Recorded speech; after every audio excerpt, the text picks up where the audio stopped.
अस्सलाम वालेकुम, my name is doctor शेर ज़मान।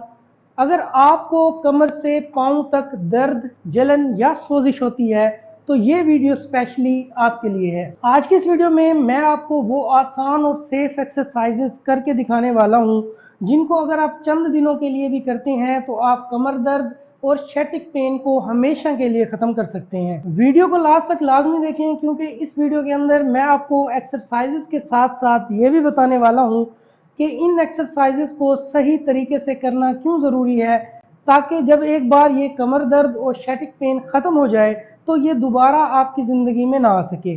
शैटिक नर्व पेन या कमर का दर्द होता क्यों है? बेसिकली ये हमारी स्पाइन है। हर वर्टिब्रा के दरमियान में एक डिस्क होती है जिनको वर्टिब्रल डिस्क कहा जाता है। जब ये डिस्क स्लिप होती है, ये एक्सीडेंट की वजह से हो सकता है, ज़्यादा वजन उठाने की वजह से हो सकता है, झुकने की वजह से हो सकता है। तो जब ये डिस्क स्लिप होती है तो ये बैक साइड के ऊपर हमारे स्पाइनल कॉर्ड पे जाके टकराती है और वहाँ पर कंप्रेशन देती है।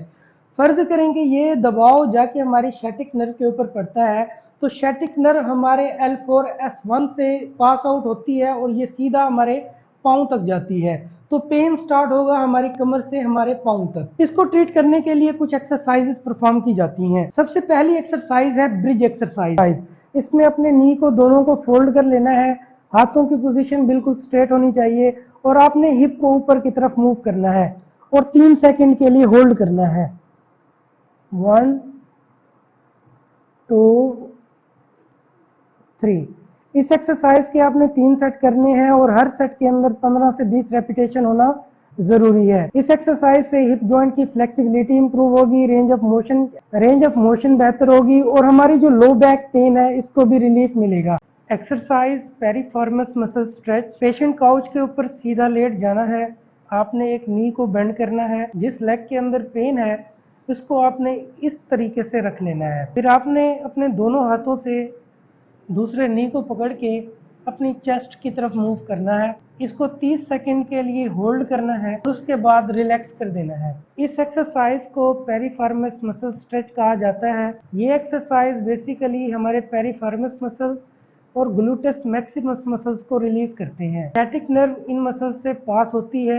इस एक्सरसाइज से शैटिक नर्व कंप्रेशन को कम किया जाता है जिसकी वजह से पेन कम होता है। Exercise hamstring stretch. इस एक्सरसाइज की मदद से हम अपने हैमस्ट्रिंग मसल्स को स्ट्रेच करेंगे। इसके लिए आपने पेशेंट काउच के ऊपर लेट जाना है। इस तरीके से एक बेल्ट बांध लेना है हैमस्ट्रिंग मसल्स को स्ट्रेच करने के लिए। तो ऊपर की तरफ मूव करना है और 30 सेकंड के लिए होल्ड करना है। इस एक्सरसाइज से हमारे हैमस्ट्रिंग मसल्स के अंदर स्ट्रेचिंग पैदा होती है। स्ट्रेचिंग से जो मसल्स की टाइटनेस है वो कम होगी और नर्व कंप्रेशन कम होगा जिसकी वजह से लेग पेन को कम किया जा सकता है।